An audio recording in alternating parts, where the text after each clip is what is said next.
Ora viva, muito boa noite, seja bem-vindo ao FTV Debate. Hoje, quarta-feira, ainda o mês de abril, caro telespectadores, chegamos à sua tela sem pedir licença para lhe proporcionar o melhor debate com os melhores painelistas a nível nacional. Para já, permita-me saudar, antes de mais nada, o nosso convidado, painelista Orlando. Muito boa noite, seja bem-vindo ao FTV Debate.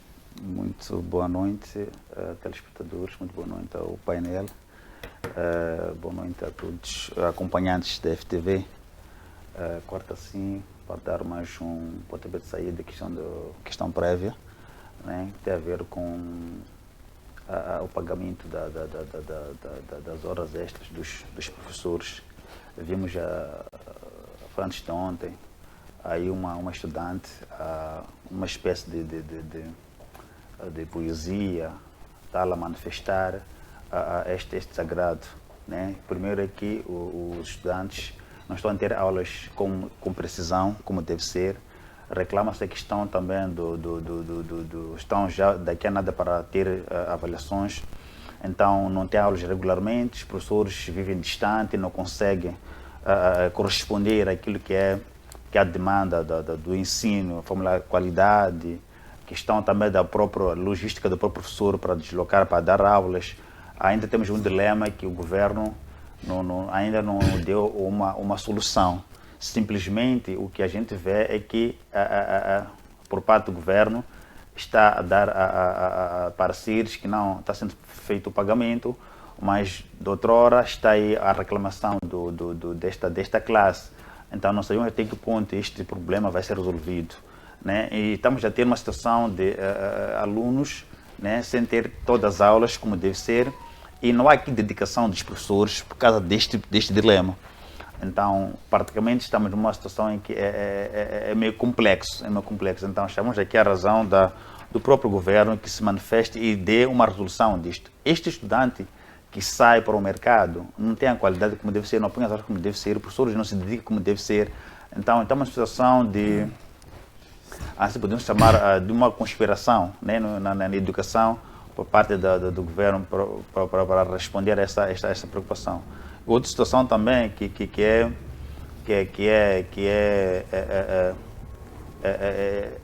podemos fazer, é delicado, né?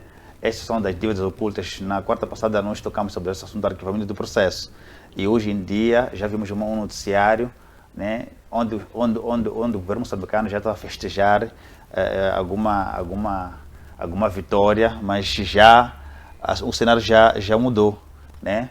Então o processo foi reaberto, há um prosseguimento que vai seguir. Então é uma situação de não saber mais ou menos o que isso está acontecendo. Então nós chamamos aqui a questão da razão para que isto seja cautelado, seja resolvido e trazer uma consciência para essa situação. Também de já saudar nosso jovem artístico, né? O Walter artístico, né? Depois do acidente já está numa melhoria, quer dizer, aceitável e rápida. Isto é muito bom. Então desejamos aí rápidas melhorias e continuo com essa orientação médica para que tenhamos um jovem músico artístico que possa levar a nossa cultura a uma outra dimensão, como sendo jovem esperançoso. Exato, muito obrigado, Orlando. E também aproveito neste momento saudar a Antônio Muxanga. Seja bem-vindo ao FTV Debate. Muito obrigado, assim, aos colegas do painel, Orlando, o doutor Pangaia, o amigo Mulungu e todo o povo moçambicano, todos que nos assistem, os internautas e todo o povo em geral. Primeiro quero agradecer a Deus pela proteção e vida que está nos proporcionar, apresentar sentimentos de pesar à Igreja Católica Romana, ao clero e aos fiéis, pela partida do Santo Padre. E meus sentimentos são extensivos a todas as famílias que perderam seus entes queridos, como é o caso do nosso amigo Fernando Mazanga, que perdeu a mãe, o Ivan, que perdeu a avó, e tantos outros familiares. E as famílias que perderam seus entes queridos, uns por acidente, o doutor Sambudo, que perdeu o genro, e rogar a Deus para que acolha as almas dos que merecem para o paraíso. Em matéria de questões prévias, a primeira questão que eu tenho é esta, da do gongo. A do gongo, quando apareceu em Moçambique, simulou que era uma empresa que vinha para agradar o povo moçambicano, dando cimento de qualidade a bom preço. Passado algum momento, a do gongo aumentou os preços e disse que estava a nivelar o preço alegadamente porque os outros produtores de cimento estavam a reclamar. Hoje estamos a saber que a do gongo é o maior criminoso que anda no país, está a inflacionar os preços porque tem o monopólio da mina que possui o clinker. E depois o próprio governo, quando se justifica, diz que proibiu a importação de cimento de fora porque queria valorizar a indústria nacional. A do gongo diz que se os concorrentes quiserem, podem ir buscar clinker onde quiserem, eles não têm nada a ver com eles. Essa expressão é de muito abuso, é de falta de respeito. Então, para que o povo não se revolte e vá destruir a do gongo, porque as machambas onde estão a tirar o calcário são machambas do povo moçambicano e o povo está a ficar na desgraça, o povo está a ficar sem locais para produzir comida, está a ficar sem lugares de pasto. A do gongo nem consegue dar cimento a 300 meticais aos próprios naturais daquela zona, porque se a do gongo tivesse a responsabilidade, havia de fazer a coisa que a EDM faz. Pelo menos os funcionários da EDM não pagam a taxa de energia que nós pagamos. Eles têm um desconto de mais de 30%. A do gongo devia dar aos seus trabalhadores uma cota de cimento mensal ou semanal e aos vizinhos também para poderem construir suas casas. Então, perante este abuso de novos colonos moçambicanos, falantes de mandarim, aliados do Partido Frelimo, eu queria propor agora ao governo que acabe com esta questão de proteger a indústria nacional, que cada qual se arranje. Se a do gongo quiser fechar, que feche, vão-se embora. Não podemos continuar a sermos abusados da maneira como os dirigentes da do gongo estão a abusar em nosso solo pátrio. A segunda questão tem a ver com a mentira do governo, quando diz que cumpriu 95% de tudo que tinha previsto para os 100 dias. Olha, meus senhores, o governo não conseguiu distribuir carne livre escolar, o governo não conseguiu pagar nem sequer 15% das dívidas como funcionário de saúde, o governo não conseguiu colocar medicamento nos hospitais, o governo não conseguiu pagar nem 10% dos professores de horas extras, o governo não conseguiu pagar as forças de defesa e segurança, o governo não consegue dar comida aos quartéis, de tal sorte que até o comandante do exército mandou cancelar o curso de mancebos que deviam entrar neste primeiro ciclo, em Munguini, Montupés e outros sítios. Portanto, as mentiras do governo foram bastantes. E há muita coisa que o governo fez que não sei se estava previsto nos 100 dias. Como foi o caso de balear o trio Fafá, deter o Mondlane, aquele senhor com deficiência visual, que a legalização da prisão dele foi feita hoje, no momento em que o próprio Chapo havia nos garantido que abriu uma nova página com abraço ao Venâncio. Se os processos que o Mondlane tem estão virados à questão do venancista, ou do Podemos, ou da coligação que depois não andou, se o Diniz Tivani foi à procuradoria passear e voltou para casa, não foi indagado, por que o Mondlane tem de ser preso? Então estamos a concluir aqui que o Chapo tem uma mão nociva. Aquilo que eu dizia, vamos ter cuidado com o Chapo, porque o Chapo pode ser mais perigoso que o Nhus. É preciso ter muito cuidado com o Chapo. Então ele promete uma coisa, faz outra. Prometeu paz, está a prender pessoas. Prometeu reconciliação, está a mandar balear pessoas. Então, nós não podemos continuar com este tipo de situações. Há uma pergunta que as pessoas fazem. O que o Chapo ganharia com a estabilidade do país? O que o Chapo ganha com a estabilidade do país é que consegue tirar muito dinheiro em nome das Forças de Defesa e Segurança. E esse dinheiro não é entregue às Forças de Defesa e Segurança. Fica na presidência com ele e na casa militar. E tudo fica com ele. É graças à guerra que o Chapo hoje tem blindados com o guarnece. Se não fosse por causa de guerra, teria vergonha de trazer blindados ali na presidência. Nem Samora Machel governou aqui quando havia guerra.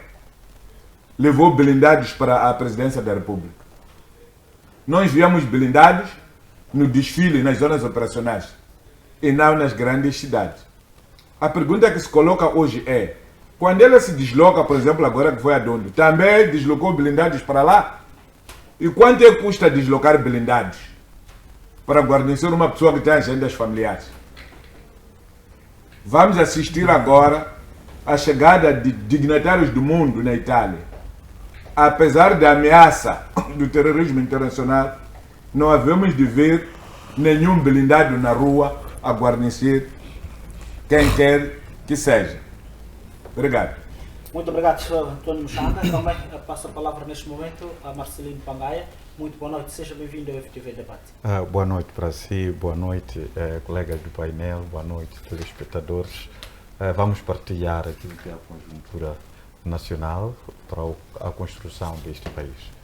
O ponto prévio que eu tenho tem a ver com o arquivamento do processo de denúncia que Adriano Novunga fez junto do Gabinete Central de Combate à Corrupção, na qual dizia de que o Adelino, aliás, o Forquilha teria recebido 219 milhões de meticais. Segundo o Gabinete Central de Combate à Corrupção, o processo foi arquivado por falta de elementos ou evidências que pudessem sustentar essa denúncia, mas afirmou de que o tal arquivamento não se trata de ser uma coisa definitiva. Caso obtenha novos dados, o processo poderá ser reaberto. Eu acho que existe oportunidade aqui de se poder buscar novos dados, tendo em conta que o Forquilha meteu uma queixa de calúnia e difamação contra o Novunga, e acreditamos que na altura de defesa de Novunga, provavelmente ele vai trazer novos dados.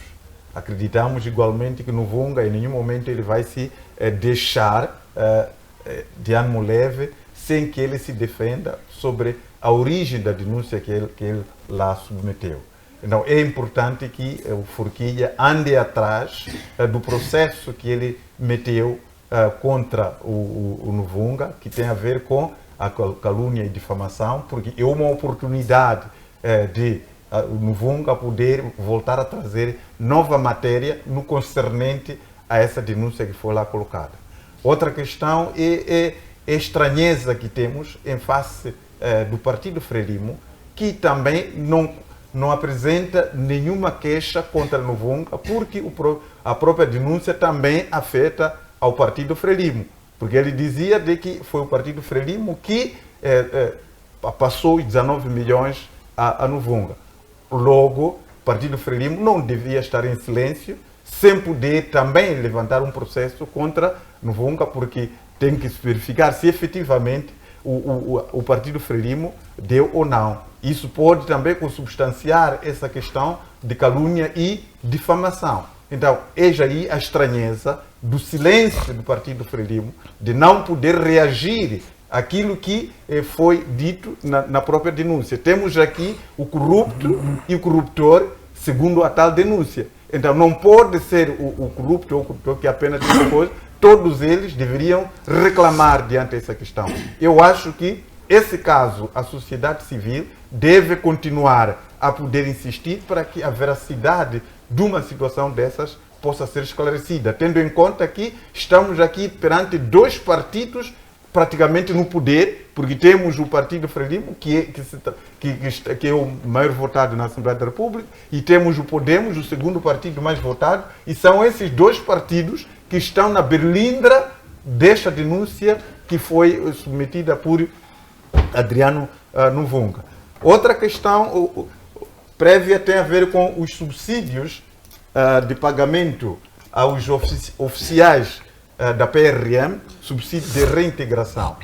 Já está a começar focos de murmúrios por parte daqueles oficiais que foram, portanto, à reserva, porque já se promete poder pagar os respectivos subsídios. O que está a acontecer aqui é que aqueles oficiais que foram à reserva antes da tabela salarial única, eles não têm direito de poder receber tais subsídios nos termos da tabela salarial única. E os que foram à reserva depois disso vão ter. E há uma diferença abismal em termos de valores. Eu acho que o Ministério do Interior, o governo, em princípio, deveria repensar sobre essa questão, tendo em conta que todos eles reformaram e ainda não receberam os respectivos subsídios. Era importante que todos fossem tratados de acordo com a nova legislação em benefício daquilo que está neste momento em vigor. Não vale a pena dizer que, pronto, aqueles oficiais que reformaram antes da tabela salarial única vão receber aqueles salários, aqueles valores míseros que nós reconhecemos e os outros poderem receber enquanto todos vão receber na mesma altura. Eu acho que os juristas podem muito bem trabalhar nesse sentido em termos da legislação. O outro ponto prévio tem a ver com o edifício que está-se a degradar na parte traseira do Banco de Moçambique, que é o antigo banco, nesse caso, onde funcionava o Standard Bank. Aquele edifício está a tirar beleza da cidade. E logo ao lado do edifício que praticamente se trata de um orgulho na cidade de Maputo, que é o Banco de Moçambique.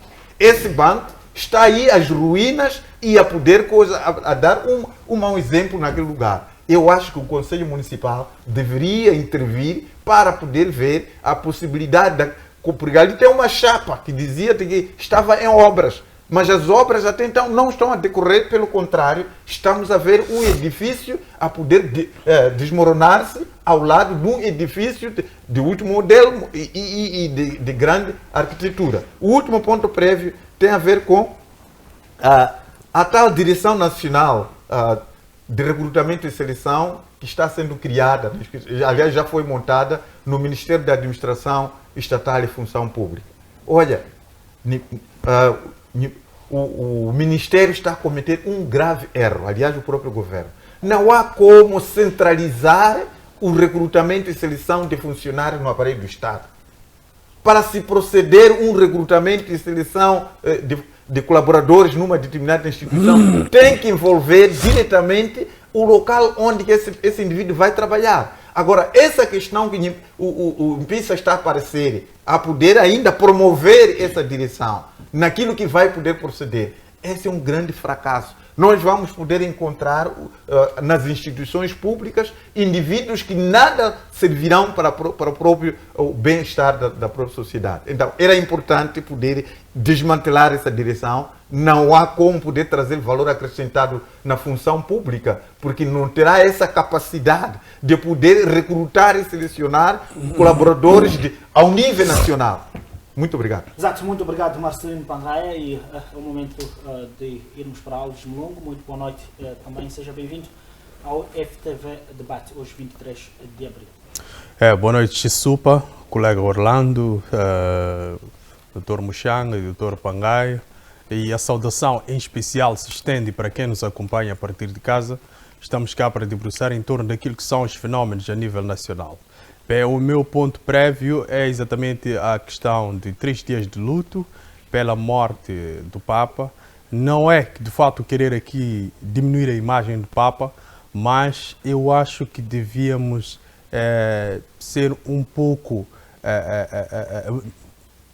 patriotas nesse sentido, porque nós tivemos muita gente que morreu nas manifestações, mas não foi decretado nem sequer uma hora de luto a nível nacional. Então eu acho que é uma vergonha total para um Estado como o nosso, depois de tudo aquilo que nós passamos e chegados a essa altura com a morte do Papa, não que o Papa seja insignificante, não que ele não tenha o peso que tem, o Papa tem um peso muito notório a nível internacional. A Igreja Católica contribui muito para o desenvolvimento da África e principalmente do nosso Estado, mas comparativamente àquilo que nós passamos a nível nacional, pelo número de vidas que nós perdemos, inclusive crianças que se calhar futuramente seriam ministros ou seriam grandes comandantes ou generais, nós devíamos de facto também ter decretado um luto nacional em nome dessas pessoas que perderam a vida.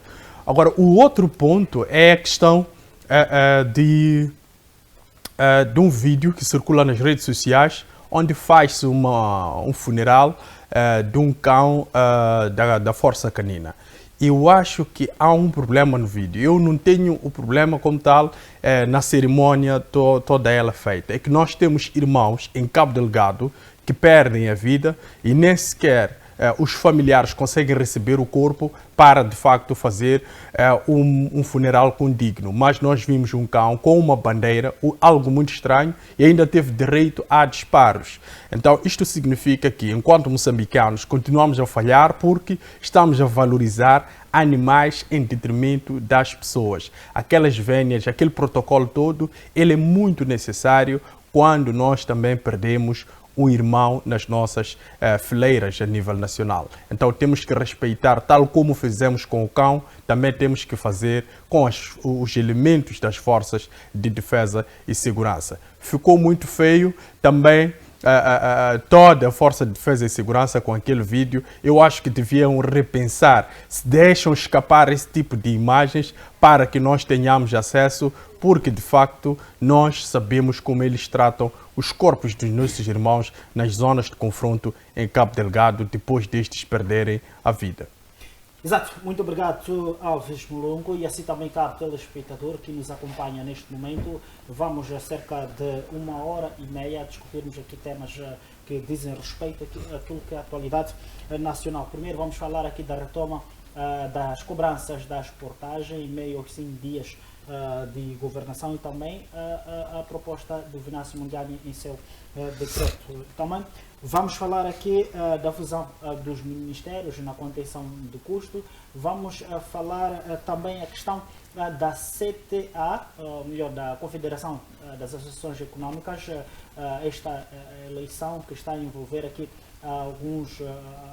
alguma inibição por parte do Álvaro Massingue, que é o presidente da Câmara de Comércio, em concorrer, porque teria sido aqui levantada uma questão de estar a influenciar de forma fraudulenta aqui algumas empresas pagando cota que variam de 25 a 50 mil meticais e a CTA considera um dos elementos para inibir a candidatura de Álvaro Massingue. E, por fim, se o tempo nos sobrar, vamos falar da questão do silêncio dos partidos políticos em meio à situação atual do país. Vou começar mesmo com Orlando, mais uma vez. Olhando para aquilo que são os 100 dias de governação, já vi aqui o Dr. António Mushanga levantando alguns aspectos, mas, em sua opinião, depois desses 100 dias, ou melhor, daqui a 2 dias, vai completar 100 dias, no dia 25 de abril, depois da tomada de posse do atual governo, olhando para aquilo que é a retoma da cobrança das portagens, uma vez que considera-se também algumas portagens sendo estas ilegais. Por título de exemplo, portagem de Maputo para Matola, portagem de Maputo, que esta aí que está a ser considerada ilegal. Como que olha para esta retoma anunciada pela revista? Muito obrigado. Primeiro, as questões vamos lá, os 100 dias de governação do atual governo, aqui até então ainda não ouvi a questão do cumprimento da promessa. E depois, fomos a ver, no cômputo geral, ainda está uma situação de nomeações de pastas governamentais. Então, desses 100 dias, quando eu vejo, resume-se em indicações das pastas ministeriais, direções, são tomadas de posses que não terminam. É um governo ainda em processo de construção. Só poderia se cumprir plano de 100 dias se, antes de tomada de posse, o presidente teria feito, vamos lá, um esboço, que tipo de governo precisa, quem são os titulares que ele ia nomear. Tomou posse, no dia seguinte constrói o governo. Em 24 horas, um governo organizado, um Estado organizado, constrói o seu governo. Mas vamos ver, são os 3 meses, estão a findar, ainda são nomeações. E ainda não terminou. Como é que é possível? Será difícil a gente avaliar os 100 dias de governação de forma positiva? O que eu vejo que ainda tem um processo, até agora eu não vejo nenhuma realização, só vejo viagens de um lado para o outro, vejo a questão quer dizer, eu não entendo, a título de exemplo, eu fiquei um pouco indignado, por exemplo, o presidente estava em Nhambane, teve que abandonar a sua atividade, correu para Matutuine para a inauguração do complexo desportivo. Eu levantei, mas como? Não tem lá um ministro? O que levou com que o Estado gastasse aquele todo de valor, deslocamento, aquele todo o cubo para sair para Matutuine? Lá era uma atividade simples que até o ministro do Pelour deveria fazer essa atividade. Excesso de barulho, mas não, são inaugurações, são viagens, é muito complicado avaliar esses dias. A retoma das portagens, eu acho que é uma retoma precipitada. É que a Folha Popular ainda está na consciência.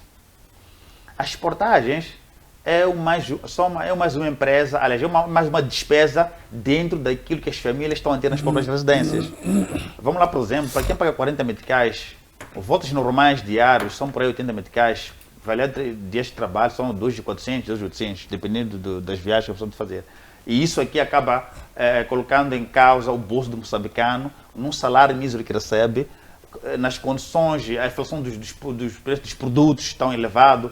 Então, é um dilema que eu acho que o Presidente da República deixaria desse vugu-vugu de viagens, deslocamentos, chocolate, e refletir a verdadeira vida que o moçambicano está a levar. O verdadeiro custo de vida que o moçambicano está a passar. Então, é um dilema que, pelo que estou a ver, não há uma nova inovação. Sim, é ciclo, sim, de novo governo, mas a atuação é a mesma. A forma atuante de operação é a mesma, não há nenhuma mudança, nenhuma evolução. Então, eu creio que a retoma da exportagem, para mim, a aportagem não é errada, mas no contexto nosso, neste momento, não é concebível.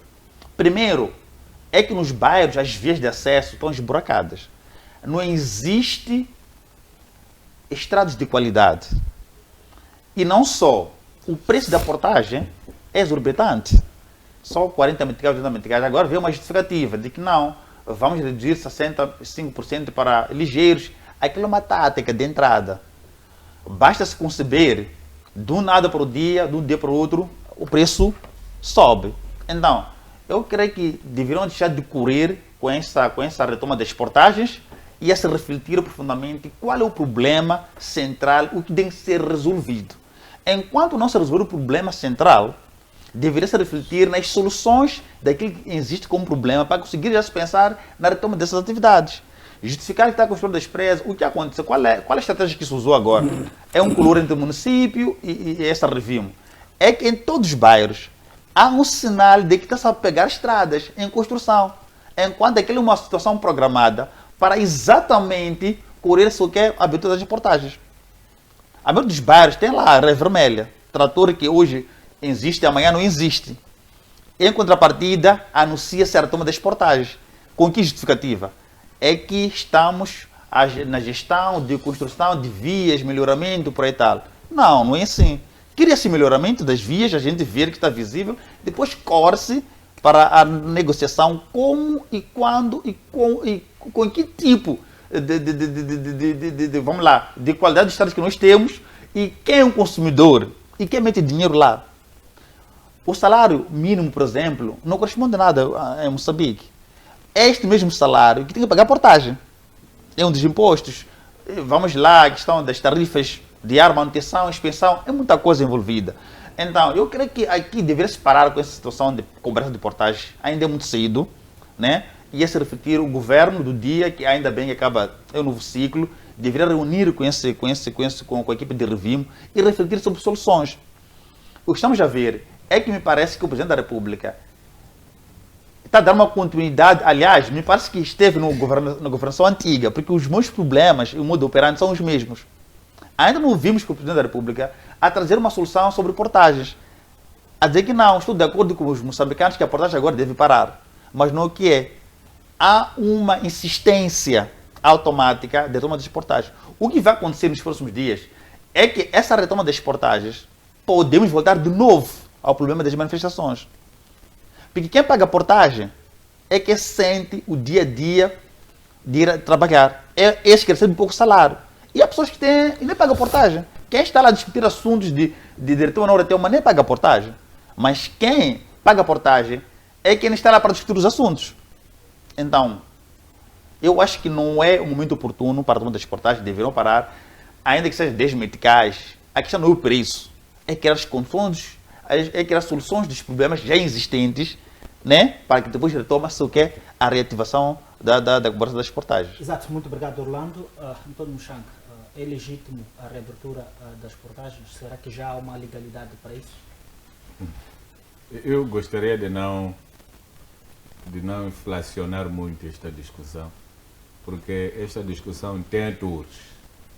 Tem alguém que fez um decreto que apoia, com base no qual o povo se apoiou para não cumprir o pagamento de portagem. Então cabe a ele agora, depois do aperto de mão à noite, dizer se as portagens já abrem-se ou não. E justificar por que devem abrir. Pelo menos o povo vai precisar de ouvir isso dele. Por que agora vai deixar que as portagens abram? E depois, lá onde foi apertar mão, terá que explicar por que está a negar que as portagens não se abram quando há entendimento. Aliás, por exemplo, ele prometeu que por causa do Fafá, se as coisas continuarem, ele vai agir. Hoje prenderam um deficiente visual, alegando que estava a mobilizar pessoas para, juntamente com ele, irem fazer golpe do Estado. Não sei que comando é que alguém com deficiência visual pode fazer para comandar pessoas para irem fazer golpe do Estado. Eu conheço o Justino. Para ele andar agora, anda com uma bengala. Aquela bengala, a famosa bengala branca. É que lhe conduz para chegar a um determinado sítio. É essa pessoa que uma magistrada orientada pelo Presidente da República tem orgulho de o prender e manda publicitar. Até no noticiário da tarde do hoje, acabou de publicitar que está legalizada a prisão desse deficiente. Portanto, começo a não perceber aqui o que é que estamos a fazer. Se efetivamente Chapo tem agenda de reconciliação ou tem agenda de pôr os outros a dormir e ele a preparar-se melhor. E esta questão também vem a cadar com aquilo que dizia o Dr. Mulungu. Por que homenagem a Papa? Por quê? Porque quem matou o Papa não foi a Frelimo. Se tivesse sido a Frelimo que matou o Papa, não havia de haver homenagem para o Papa. Então, as pessoas que foram mortas pela Frelimo não têm direito a homenagem pelo seu assassino, neste caso, a Frelimo. Estava a fazer também uma outra pergunta, que agora está-me a fugir, no seu segundo ponto, pode me elucidar? É o funeral que fizeram para o cão da Força Canina. Porque as Forças de Defesa e Segurança têm a qualidade do cão. Acho que aquele cão era o chefe da turma dos cães. Então, o cão, o chefe de outros cães, merece. Aquilo ali é uma prática. O oficial das Forças de Defesa e Segurança, oficial superior, tem todo o mantimento quando mora em casa dele. É festa. São bois que caem. Quando é um qualquer, são 50 quilos, 25 quilos de açúcar, 5 litros de óleo, 2 quilos de sal e 5 quilos de açúcar. Aquele comandante que foi morto por Garnada é daqui de Luís Cabral, próximo de uma família minha, próximo daquela escola Dom Bosco. Passa a escola Dom Bosco, vai um bocado para o interior, na farmácia, primeira, segunda, terceira casa. Pergunta onde é a casa da família Costa. Vão-te mostrar. É ali onde decorreram as cerimônias da morte dele. As pessoas que foram lá comunicar a morte dele, o que levaram era mais ou menos isso. Um superintendente da polícia. Então, quem tem direito de melhor funeral são os cães ativos ou chefes na canina e os generais da polícia. O resto que se dane. Aquela é uma demonstração clara de que tudo que é polícia, que não é chefe, não é nada. Aliás, estamos recordados que o governo fez agora um plano de gastar muito dinheiro por fazer casernas gerações de cães.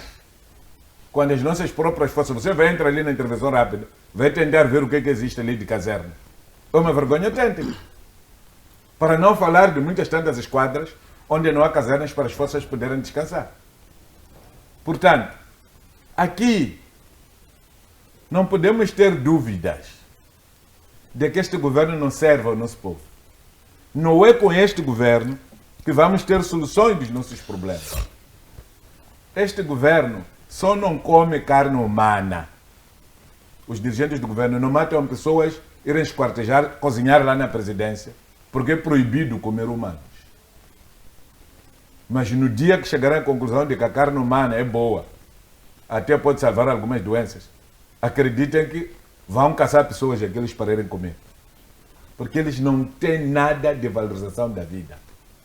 E um exemplo concreto foi esta vergonha que fizeram das forças de defesa e segurança. Bandeira nacional embrulhar caixão de um cão.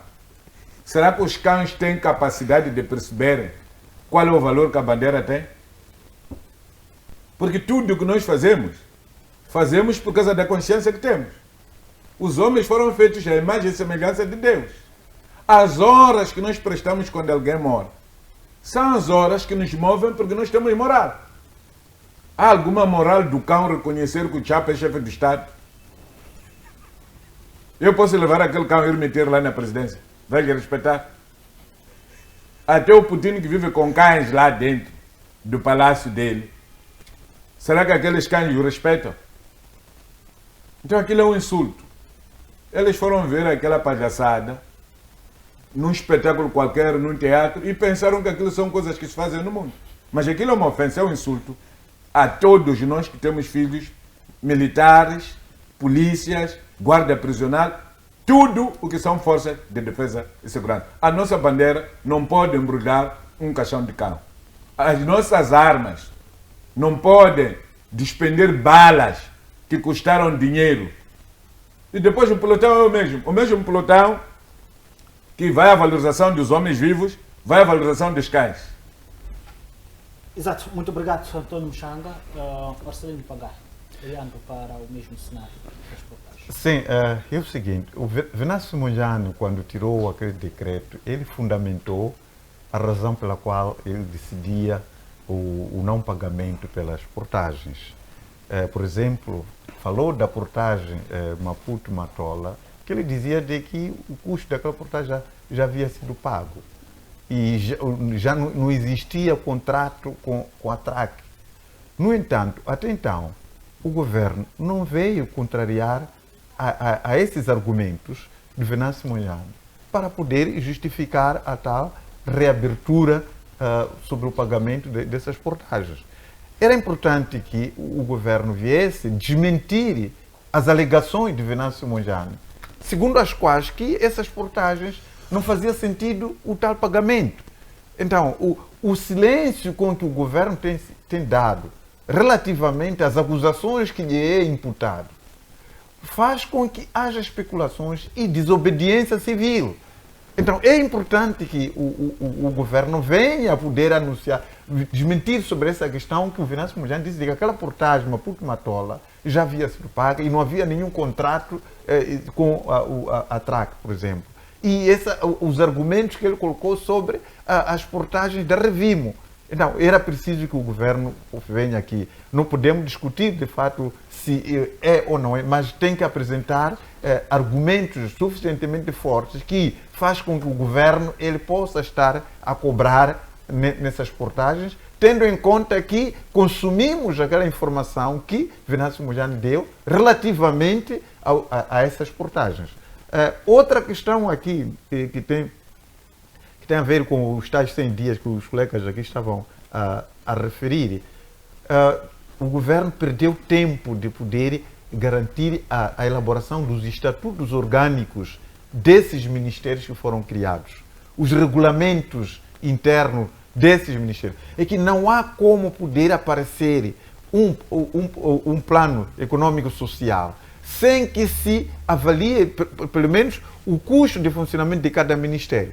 O ministério, para ele poder funcionar, passa necessariamente por ter o estatuto orgânico aprovado, o regulamento interno aprovado, onde aparece a estrutura de cada ministério. Não existe isso até hoje. Não há nenhum ministério que já tenha aprovado, sobretudo aqueles ministérios em que foram a razão da fusão entre eles. Não existe regulamento interno, não existe o estatuto orgânico. Como que esses ministérios vão funcionar sem esses instrumentos importantes que deveriam ter sido uma aposta nos 100 dias para que efetivamente até hoje tivéssemos o governo organizado? É muita pena o que está acontecendo. Eu acredito que todo este ano, praticamente, não vai se trabalhar. O que vai acontecer é efetivamente organizar o aparelho do Estado. Essa questão do acordo, do aperto de mão que estava a se referir aqui, Venâncio Moyano diz ter havido o entendimento entre ele e Daniel Francisco Chapo. Mas em nenhum momento Daniel Francisco Chapo veio a confirmar o tal acordo. Vimos aqui, há pouco tempo, o governo disponibilizou 10 milhões de meticais para a recuperação econômica, 300 milhões de meticais para apoiar as pequenas e médias empresas que sofreram durante as manifestações. Mas não vimos nenhum tostão para poder apoiar as pessoas que estão internadas nos hospitais, com bala, internadas nos seus respectivos corpos.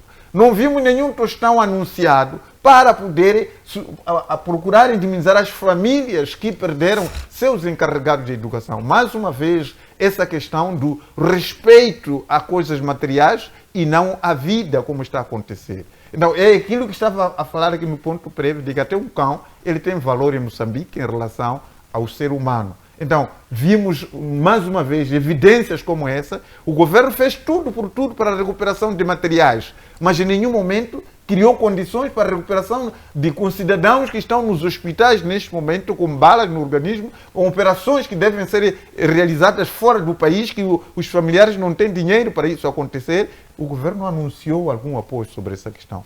É pena isso que está a ocorrer. Última questão, em relação ainda ao ponto prévio do Mulungu, quando dizia que os 3 dias de luto para o Santo Padre. Olha, o governo está a abrir aqui um precedente. O governo terá que dar 3 dias de luto. Se um dia o líder da igreja anglicana, por exemplo, falecer, terá que abrir 3 dias de luto.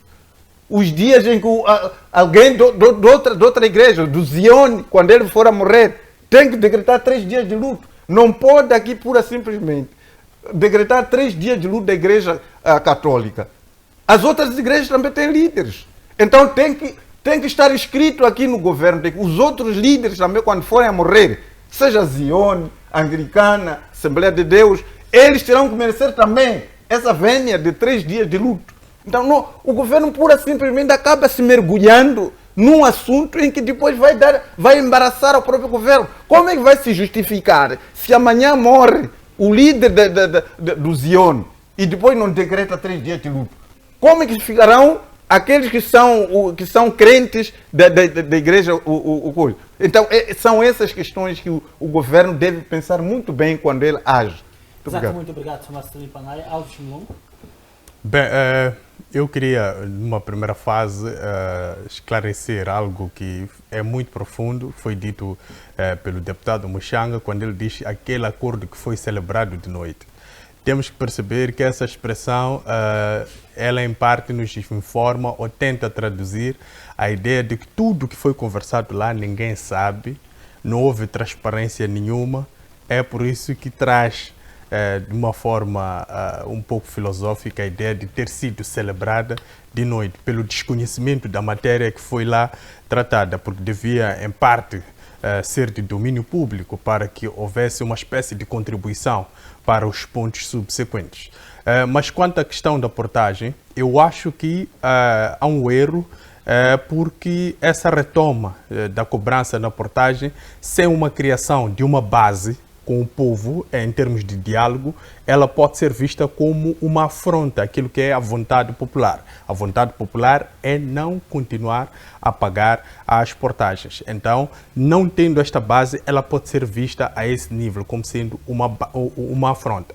Mas, em parte, nós temos o decreto de Venâncio Mondlane, que, de facto, é que criou este cenário de não pagamento de portagem. Então, findados estes 100 dias, o Venâncio Mondlane devia reaparecer e, de facto, orientar as pessoas se continuam neste processo de não pagamento da portagem ou elas, de facto, devem, findados 100 dias, pagarem essa portagem. Mas quanto à questão que se levantava aqui, que é deste diálogo político entre o Venâncio Mondlane e o Presidente da República, eu acho que é um diálogo político que, em parte, demonstra que não tem nenhum valor, tendo em conta aquilo que são os posicionamentos de ambas figuras. O Presidente da República continua com discursos um pouco ofensivos à questão das últimas manifestações e principalmente direcionados à figura de Venâncio Mondlane, quando ele aborda a ideia de que quando alguém liga a parabenizar e depois chega a casa e reflete em torno dos resultados e no dia seguinte faz uma manifestação, significa que alguma coisa não está boa. Mas, em parte, nós também acompanhamos o Venâncio Mondlane a dizer que o Presidente da República foi empossado pela UIR ou pelo Conselho Constitucional e pela Comissão Nacional de Eleições. Então, essas duas figuras estiveram envolvidas, de facto, num ato supostamente negocial ou num diálogo político, mas continuam a se comportar como adversários, ou seja, continuam a lançar algumas palavras azedas uma para a outra figura.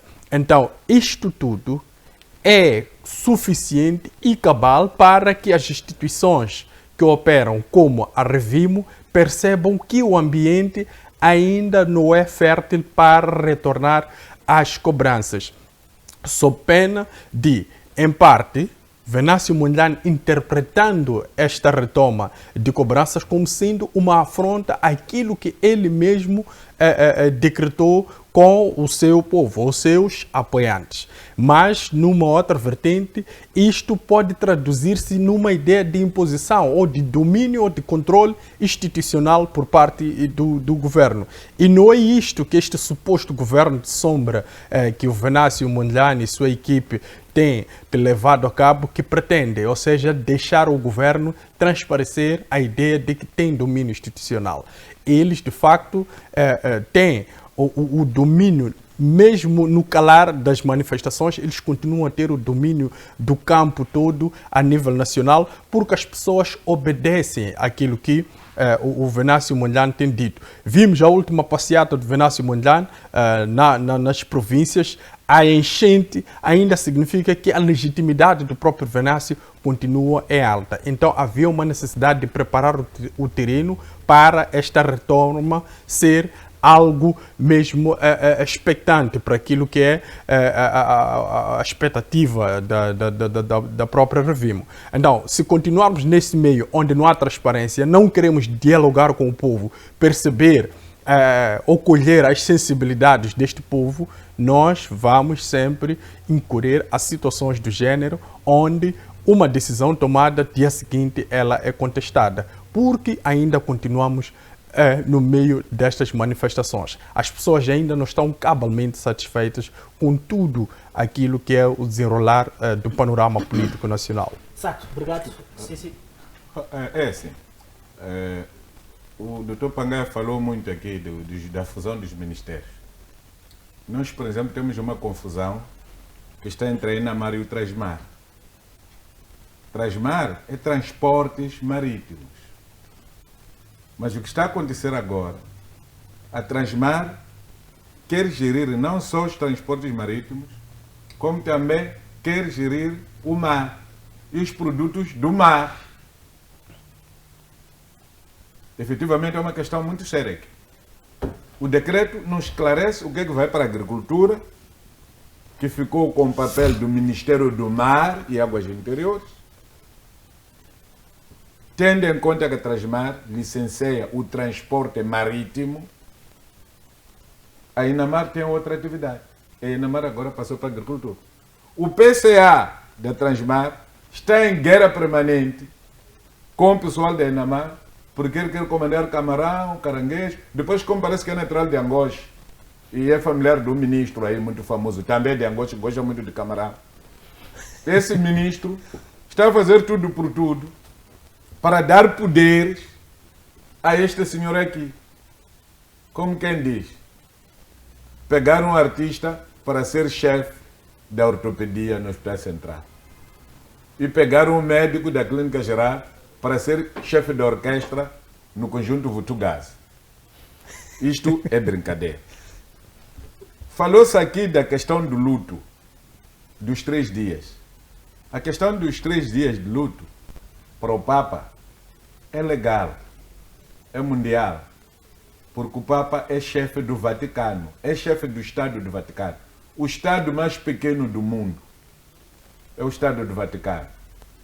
Portanto, esta ambição do pastor Mazioni querer estado de luto, acho que nunca há de existir, porque o Papa não tem 3 dias de luto porque pediu. Não. Os próprios Estados escreveram no seu protocolo que em casos da morte de um chefe de um Estado amigo, não são todos os chefes do Estado que vão merecer isto. Acredito que por morrer Putin, nós podemos não ter 3 dias de luto, porque o Putin está declarado assassino em todo o mundo. Sim, estamos a ver as crianças que ele anda a matar na Ucrânia. Da mesma maneira, quando morreu o presidente Zaire Mabuti Sissoko, em Moçambique não houve 3 dias de luto. Eu era adulto, recordo. Quando morreu o Banda, também não me recordo ter havido 3 dias de luto. Então, são essas questões que precisam. O Papa é reconhecido a nível internacional, até nas Nações Unidas. É por causa disso que nós temos o núncio apostólico aqui, que é o diplomata que representa o Papa. Então não temos o núncio de Mavalangani, que é dos Maziones, dentro do Estado moçambicano.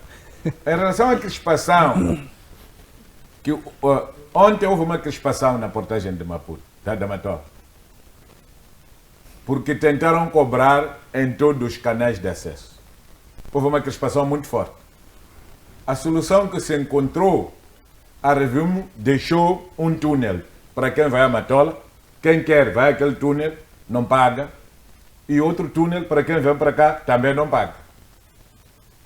Eu ontem, porque cheguei muito apressado, paguei, no regresso paguei, mas hoje, como tinha muito tempo, usei aquele túnel gratuito.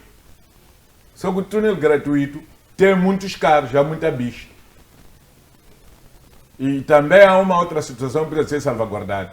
Há muitos carros que depois de perceberem que há um túnel aí, tentam fazer corta-mato para chegarem primeiro. E pode haver acidentes por causa disto. Hoje está-se a passar muito bem, os túneis estão a funcionar, até porque houve uma jornalista que foi fazer cobertura disso e estava a perguntar às pessoas, e as pessoas se manifestavam satisfeitas, porque quem quer pagar vai pagar, quem não quer pagar não vai pagar. Mas eu gostaria de apelar para que se aumentasse os túneis de passagem sem pagar. Até se pudessem dar 4 sem pagar e 4 para os que querem pagar. Ou 3 para os que querem pagar e 3 para os que não querem pagar. Para equilibrar, né? Dar igualdade de tratamento e de opção. Sim, mas é aí onde haverá problema finais de semana. Se temos um túnel de ida e um de regresso que não se paga, e a maioria das entradas estão-se a pagar, é aí onde muitos, depois dos copos, depois das emoções, chegam ali e criam um problema. Mas quem cria esse problema? É a própria organização. Então, o que está a falar aqui do Muxanga deveria ser sim, até não deveria se pagar, nem haver essa condição, porque nós estamos em condições. Iam deixar só quer dizer, o livre trânsito, até que criam-se condições, primeiro condições emocionais, e depois condições mesmo financeiras, daquilo que o povo tem a exigir, né? E vejamos só que no decreto de Venâncio Mondlane foi claro, até dia 27 deste mês, depois do dia 27 é que ele vai se pronunciar sobre o quê? Sobre o pagamento ou não pagamento da própria portagem. E, como o governo do dia quer mostrar que eles têm poder, anteciparam que não, dia 21 é necessário que se faça o que? Que se efetua o pagamento das portagens. Quer dizer, aqui é uma provocação propositada para ver qual será a reação do povo, qual será a reação de quem originou ou de quem decretou de que não, a portagem não pode se pagar. Então, é uma coisa propositada. Então, logo, estamos numa situação de não ter um governo que não está procurado para zelar pela paz. Mas acho que quando há condução entre nós, há algum benefício sobre isso. Porque se não existisse esse benefício, ia-se obedecer. Porque Venâncio Mondlane não sentou e achou que deveria decidir. Foi pressionado com os apoiantes. E são a maioria. Então, os meus apoiantes agora podem vir exigir a Venâncio Mondlane que não queremos pagar a portagem, queremos continuar com a isenção. E poderá continuar. A insistência de pagamento de portagem é aí onde pode haver de novo, vamos ter a vida parada, manifestações e depois condição de circulação, quer dizer, muita coisa envolvida, mas de uma forma propositada. Dia 27 é domingo, sim. Deixemos que o Venâncio se pronuncie e segunda-feira nos preparemos para o que der e vier. Exato, obrigado. No entanto, vamos passar para o segundo nosso bloco, onde vamos falar da questão da CTA. Olhamos para aquilo que parece que é uma espécie de uma luta. Começo mesmo consigo, Orlando. Obrigado. O problema de CTA, eu acho que é um problema antigo.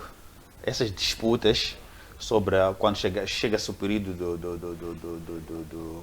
eleições internas, quem deve ser escolhido, quem apoia quem, sempre nunca vimos ali o CTA nessas alturas com uma calmia, com um comportamento cívico, com pessoas que são empresários que em algum momento possam transmitir alguma eficácia, alguma, quer dizer, uma credibilidade naquilo que é o funcionamento daquela instituição.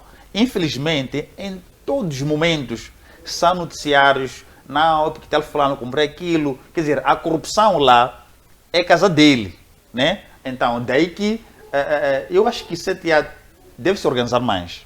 É preciso que haja uma organização antes desta situação acontecer. Isso para quê? Porque uma casa deve transmitir sempre a questão de uma credibilidade. E CTA, em todos os pleitos, quem sai, quem entra, quem está a concorrer, quem é apoiado, sempre há algum problema. A acusação de quem tira dinheiro faz pagamento e depois esse assunto termina depois de existir lá o líder. Então, nesse processo todo, de pagamento ou não pagamento, que é a questão de corrupção, o que deveria acontecer ali é que o próprio CTA deveria denunciar quem paga e quem aceita ser pago, que é ativo e passivo, e qual é a resolução possível dessas pessoas, para que este alarido não seja moda naquela casa. É o modo vivente do CTA. Então, é preciso que haja uma mudança, primeiro, do pensamento. E não só, eles devem pensar o seguinte, aquela instituição é uma imagem, é uma credibilidade de uma nação, em que cuida de muitas coisas. Então, a descredibilidade da própria CTA já transmite qual é o comportamento dos próprios proponentes ali em relação aos outros que ainda não estão lá. Por isso, se por acaso formos a ver a questão do próprio desenvolvimento empresarial, tanto institucional ou particular, privado ou coletivo, sempre há lá dilemas. Por causa do quê? Porque logo tudo inicia nesta avalanche. Né? Então, é preciso que haja uma melhoria. Quem deve ser escolhido, precisa ser escolhido. O que deve acontecer? Porque hoje tira-se aquele, amanhã haverá um outro. Vai ter que ser retirado. Então, é preciso que a casa seja organizada. E parece que é um ciclo de um problema quando se chega a nível ministerial, quando há para se criar um dirigente para uma certa posição, quando são pleitos legislativas, municipais, o problema é o mesmo. Então, essa teia, essa cadeia de problemas, eu acho que é uma coisa, não sei se isto um dia vai ter que parar ou vai ter que mudar, mas vamos já ver, num contexto genérico, né, os problemas são os mesmos. Consegue-se muito do eleitoral naquela instituição. Exato, muito obrigado. Antônio Muxanga. Bom, eu sempre tenho falado destas questões de CTA, porque agora tenho o cheiro de ser empresário, nunca quis fazer política, a juntar com a empresa.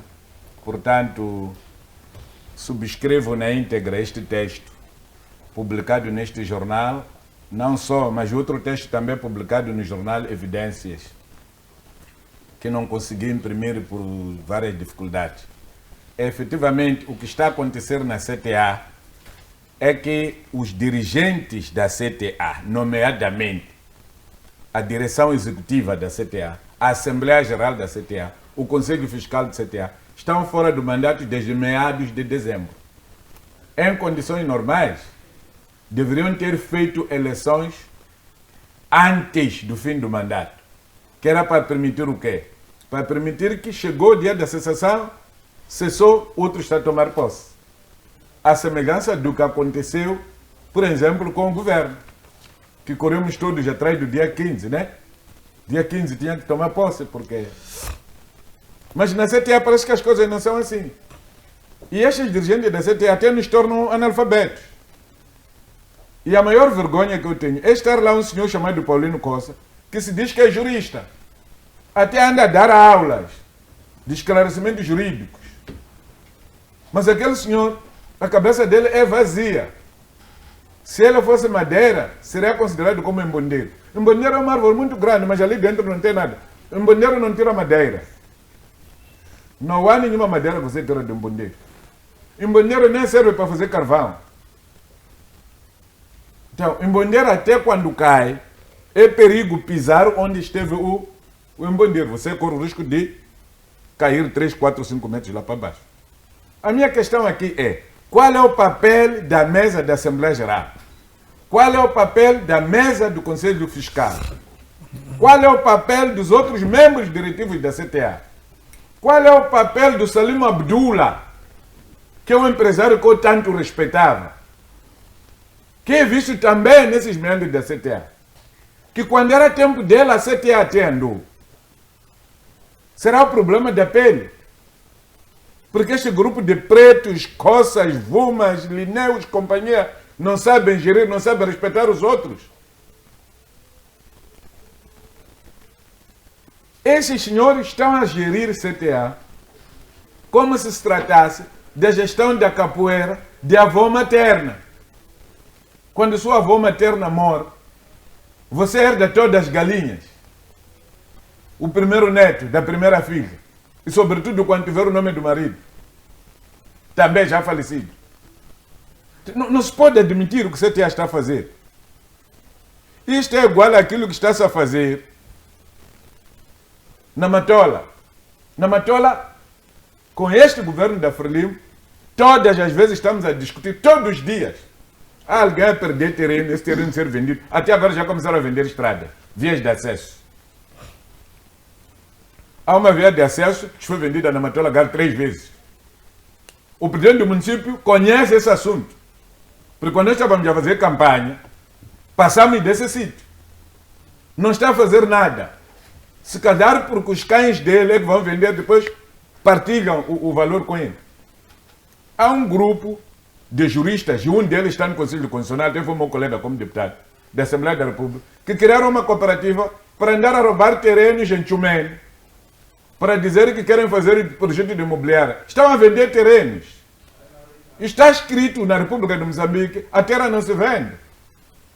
Como é que um deputado, um membro do Conselho Constitucional, vai se juntar a uma cooperativa de mafiosos, assambarcadores, enganadores, candongueiros, e a roubar o pouco que o nosso povo tem?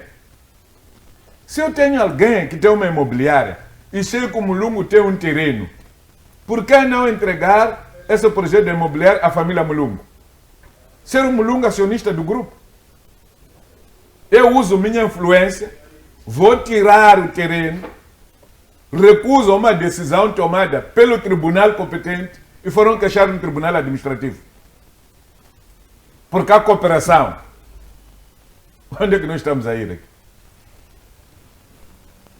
Nós temos uma decisão do tribunal que diz taxativamente que a CTA não pode impedir ninguém que possa concorrer, desde que todas as organizações que se inscreveram têm suas condições em dia até dia 31 de março. Aparece alguém agora a intimar o Álvaro Massinga para o Álvaro Massinga responder o processo. E essa pessoa quem é? É uma pessoa que está fora do mandato, desde o dia 17. Ele próprio é indisciplinado. Como é que se dá o luxo de querer instruir processos contra outros indisciplinados, supostos indisciplinados? Porque o indisciplinado que nós conhecemos é ele. Há uma decisão do tribunal que diz que não se pode tomar decisões estruturantes. Não se pode recusar que as associações possam votar. Ele, o próprio Vuma, no ano em que entrou, foi trazer alguém de Guijá aí, que era da associação de Seloca, que eu falei com ele, que não tem mais chamba nenhuma. Fiat era 3 cabritos. Eu recordo, porque uma vez ele levou um dos cabritos que era oferecer ao presidente da República. A mulher zangou com ele, foi arrancar o cabrito no comício. Disse, não vamos botar a menina, não vou sentar aquela maguese. Quero o meu cabrito, não pode dar presidente do meu cabrito. Um galinho que Gebuza botar mesmo. Gebuza nunca pagou energia na minha casa. Em comício. O último comício que o Gebuza foi fazer no Guijá. Eu vi isso. E eu era o representante do núcleo dos agricultores que eu apanhei no hotel aqui. A ele pagar. Conheço um outro que há 5 anos não tinha minibus, mas veio representar a Astrogasa. Conheço um outro que a padaria dele está a cair. Era o representante dos homens das padarias. Nos tempos que era para eleger o Vuma. Dessa vez não houve barulho. Agora diz que o Álvaro Massinga não pode concorrer porque pagou dívidas dos outros. Onde é que está escrito que pagar propinas para quem deve, que deve estudar, é crime? Se ele acha que isso é crime, foi queixar. Deixa a Procuradoria decidir. Se há de abrir um inquérito, chegar a essa conclusão ou não. Se esse processo no tribunal vai andar ou não. Está a me parecer que esses senhores nasceram para criar confusão. Em condições normais, não deviam ter nascido. O presidente executivo da CTA, o presidente da Assembleia Geral da CTA, parece que nasceram para fazer confusão. Por isso, eles são maldição para as pessoas que os trouxeram ao mundo e para todos nós que os conhecemos. Estes senhores devem deixar Álvaro Massinga concorrer. Eu conheço o Sotux há muito tempo.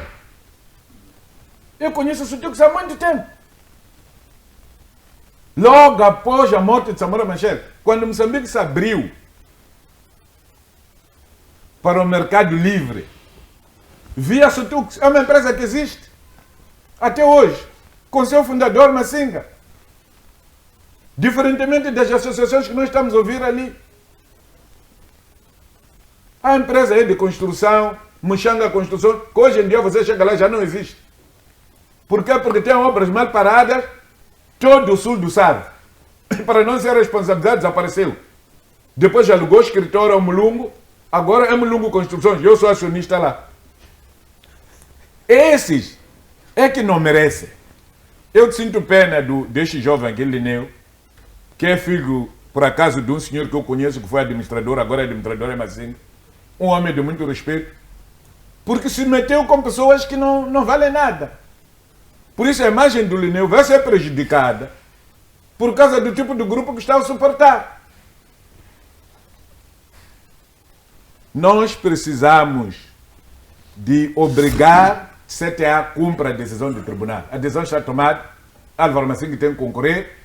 Quem quer votar Álvaro Massinga tem que votar Álvaro Massinga. Quem quer votar Lineu tem que votar Lineu. Mas os atuais dirigentes da CTA que saiam da rota. Uma saia! Exato, muito obrigado. Marcelino Pagar. Muito obrigado. O problema aqui é que o governo deve ser chamado a intervir nesse tipo de situações. Não pode deixar CTA a poder gladiar-se e achar que é um problema meramente deles.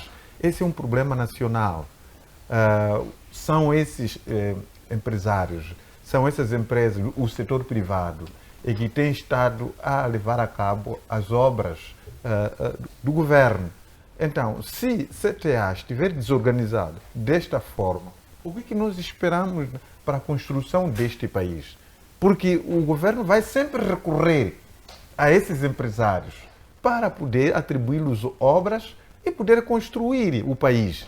Então, estamos numa situação difícil e que o governo já deveria ter vindo a intervir nisto, dar algum ponto de situação sobre o cenário que está a ocorrer. E essa história do país sempre, em todo e qualquer tipo de eleição que decorre no nosso país, há barulho. Quer dizer, que nós não estamos preparados para realizar eleições. Eleições no futebol, eleições CTA, em todo tipo nós temos problemas. Até nas universidades, para eleger um reitor. Para eleger o reitor também temos problemas. Então, significa isso que nós não, quer dizer, não estamos preparados para isso. A Associação dos Magistrados do Ministério Público também. É vergonhoso o que está acontecendo no nosso país. É vergonhoso. Ou nós vamos nos demitir da democracia e pensemos noutro tipo de ser estar. Porque não é normal isso que está a acontecer. Veja só, estão a impedir que Álvaro Massinga ele possa concorrer. Mas, no entanto, porque o motivo é que ele pagou dívida dos associados que não tinham cotas regularizadas. E agora esses que não tinham cotas regularizadas, que foram pagos, também vão ser impedidos ou não a poder ter o direito de voto. Porque aqui estamos a ter duas figuras, não é? Com problemas similares. Esse deu, o outro recebeu. Então todos eles mereciam uma punição neste caso. Mas, no entanto, vocês vão aceitar a esses aqui para ter o direito de voto, mas aquele que pagou já não pode. Então é um tratamento dualista que não pode acontecer. A terceira questão é que CTA, apesar de ter descoberto que este dinheiro é ilícito, recebeu o dinheiro. São coisas... É vergonhoso isso está acontecendo. Mas também onde que reside o erro, ou a ilegitimidade, ou a ilicitude, o simples fato de ter pago dívida, elas tendo pago só dívida por alguém. Quem pode decidir isso é o tribunal. Sim. Não pode ser qualquer um. Sim. Não temos uma situação, quer dizer, nós temos que aceitar que não estamos preparados para realizar qualquer tipo de eleição. E muitas das vezes, sempre, quando ocorrem essas situações, aparece interesse que vem cobertar essas irregularidades. Provavelmente até pode, se efetivamente esse é o único candidato que está lá, se for de interesse dos poderosos lá, vão ficar em silêncio e hão de deixar que o Álvaro Massinga fique fora. Porque se for o interesse daqueles, pode haver até uma orientação para essas coisas acontecerem. É que não faz sentido isso, temos que ter vergonha. Inventaram uma candidata feminina, que essa candidata vai servir lá como fauna acompanhante. Aquilo que tinham tentado fazer de chapo com o antigo secretário-geral da Frelimo. E depois foi dar Bero lá. Mas o que eu queria desta vez era que a fauna acompanhante continue na lista e o Álvaro Massinga continue na lista e Lineu vá à eleição. Com todos, segundo a decisão que o tribunal emanou. Eu não tenho autoridade de chegar aqui e dizer que o Mulungu não pode estar aqui porque fez isto. Se eu preciso disso, tenho que comunicar ao tribunal. O tribunal é que vai o tirar daqui. É por causa disso que há órgãos judiciais. Não pode alguém entender e intentar um processo disciplinar como se Álvaro Massinga fosse pessoa da sua criatura. Fosse robô que ele fabricou em casa dele e depois mandou cumprir uma missão, o robô recusou, então ele pode destruir a qualquer momento. Álvaro Massinga é um empresário de reconhecido mérito. Álvaro Massinga não tem processos, não anda em polêmicas, nem femininas, nem de aldrabar dinheiros, nem de matar pessoas, nem de carros roubados na África do Sul. Exato, obrigado. Já teria terminado. Não, aliás, o Álvaro Massinga, eu o conheci na universidade, foi distinguido na conclusão do curso, na altura de graduação, ele foi distinguido como o melhor estudante. Ele é um inteligente, de fato. Mas muitas das vezes os inteligentes parece que neste país não são queridos, né? Muitas vezes são afastados, se precisam daqueles que são maionetes. Muito obrigado. Exato, obrigado. Até fez uma referência que diploma pode não significar nada mediante a contactos. Né? Não, mas olha, para além disso, eu estou a falar aqui do história acadêmico, mas o deputado Mushanga aqui está a falar também do história empresarial. Exato. Então significa isso que, para além desse histórico acadêmico que ele tem, está a demonstrar também naquilo que é o empreendedorismo que ele abraçou. Então isso só para completar, não quisemos ir mais adiante. Eu acho que o importante aqui é deixar as pessoas concorrerem como tal. Exato. Nós estamos aqui a fazer campanha para Álvaro Massinga, só que a desculpa que está a se apresentar aqui de poder retirar a ele da candidatura é essa que está neste momento em causa. Não é? É tão simples como assim. Vai visitar o escritório do Massinga, e vai visitar o escritório do Vuma, e vai visitar o escritório do Lineu. E depois traga-nos os resultados. Há de ver, estes não são nem sequer metade. Estão muito abaixo da sola do sapato do Álvaro Massinga. Em matéria empresarial. Não é por acaso que ele é dirigente da Câmara do Comércio. Só que esta prática do Vuma é reiterada. Já fez isto com Cansanias. Cansanias Matsombe é um empresário de reconhecido mérito. É o dono do Mula. Qual é o melhor hotel que anda em Gaza superior ao Mula hoje? Não há nenhum. Mas foi colocado ali em rixas com esta direção da CTA. Enquanto continuar-se a dar-se dinheiro a pessoas sentadas na CTA, direção executiva, secretário-geral e assessores da CTA, que vão tirar na MSNET, sempre teremos guerra. Porque esses senhores querem comer sem fazer nada. Exato. Obrigado, António Mushanga. Vou mesmo para Alves Moloco. Sim, dando uma espécie de continuidade àquilo que o professor Pangaia levantava, é que neste país, às vezes, demonstrar uma determinada inteligência é visto como desobediência. Então, pessoas como Álvaro Massinga sempre serão motivo de perseguição. Bem, eu tentei levantar aqui uma espécie de perfil empresarial de todos os concorrentes. O Vuma, não encontrei registro de empresa nenhuma, ou seja, não é um empresário reconhecido na praça, ou seja, não desenvolveu nada. O Lineu, bem, tem, pela idade dele ainda se calhar pode desenvolver mais. Até aqui tem o Lineu, é uma empresa de ambulância e limpezas. Parece que está a crescer como deve ser. Agora, outra senhora é desconhecida. Depois temos o Álvaro Massinga. O Álvaro Massinga é acionista maioritário e diretor-geral da SUTUX, e é fundador IPCA da Universidade Técnica de Moçambique. E é também, igualmente, responsável da área para a operação de comércio internacional com países anglófonos. E é vice-presidente do CTA. Ou seja, em termos de argumentos... É presidente da Câmara de Comércio. Da Câmara de Comércio. Sim. Certo.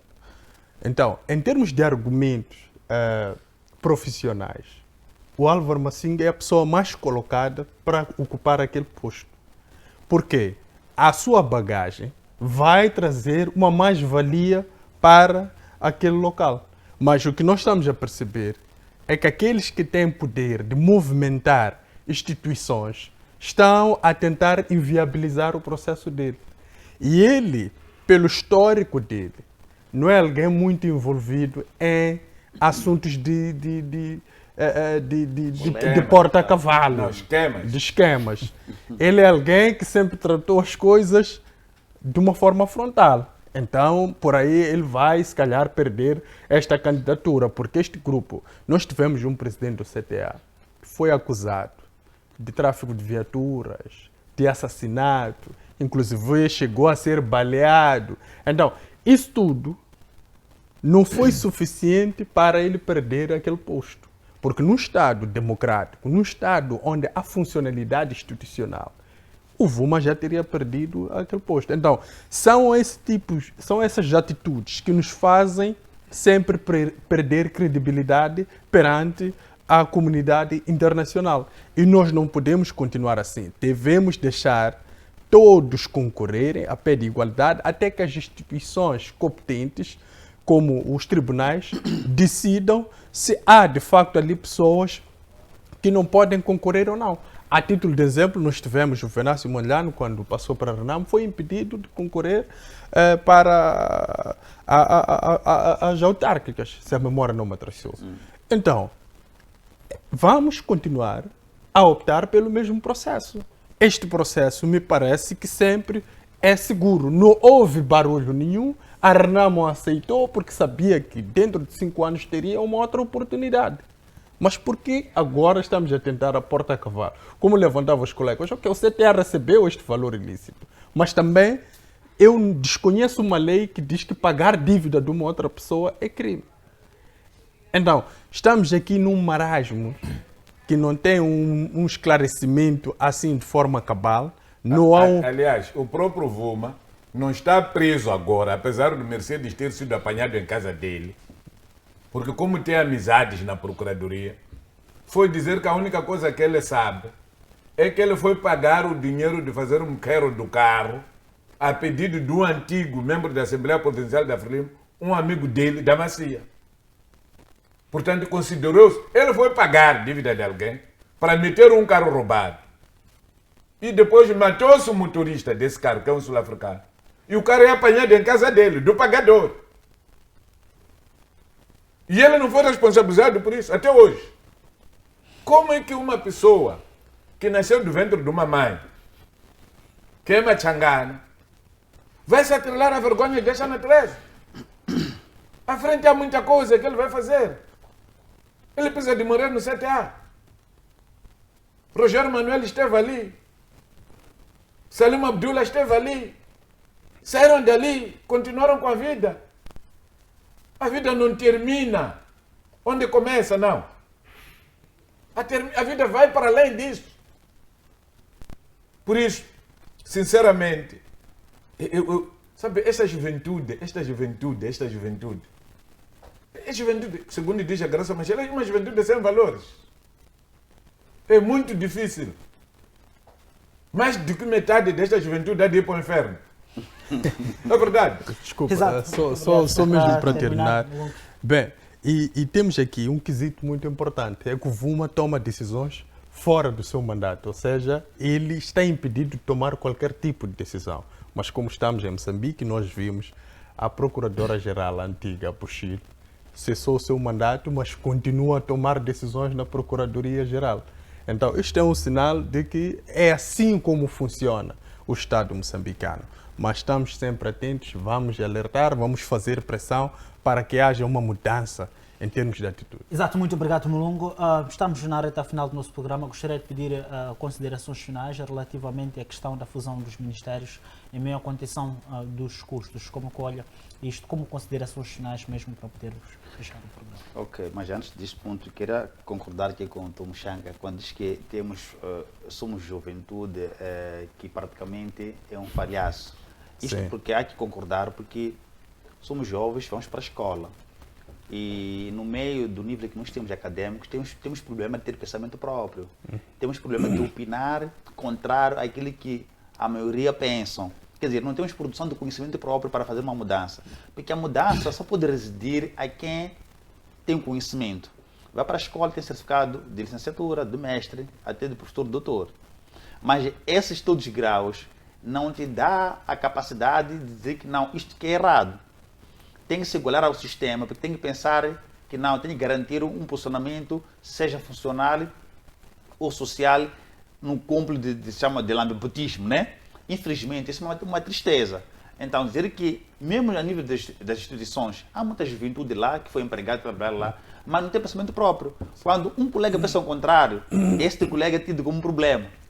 Então, é um dilema que eu acho que os nossos mais velhos devem transportar essa bagagem de coragem e firmeza, de que, olha, pensar diferente não é pensar errado, é estar a produzir um conhecimento, porque quando nós vamos para a escola, a faculdade nos dá essa prerrogativa de um pensamento próprio, produzimos aquilo que achamos que pode fazer diferença na sociedade, mas infelizmente não é.